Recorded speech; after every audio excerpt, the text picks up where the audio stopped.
It's been very funny seeing some of the social media reactions to this recent news about the Academy finally going, you know what? Maybe we should actually watch the movies that we're voting for.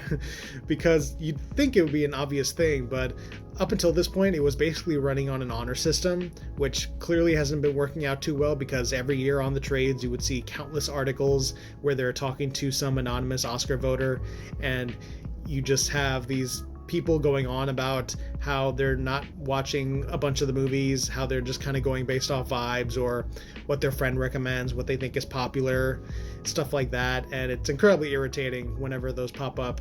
And the way this is going to work is that they're going to actively track what the voters are going to be watching through the Academy screening app, and they also have to fill out a form, which I think will be helpful in scenarios where they're watching movies in group settings, whether it's at someone's house where it's going to be under one person's account, or maybe they're at an in-person screening somewhere.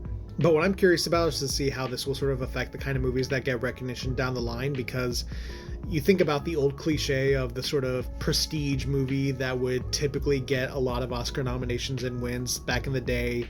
I don't like to use the term awards bait, but that kind of movie. And you think about how, the voting body tend to be a lot of old white guys, and they've been trying to combat that with a big diversity push in recent years, and bringing in more younger people into the voting body.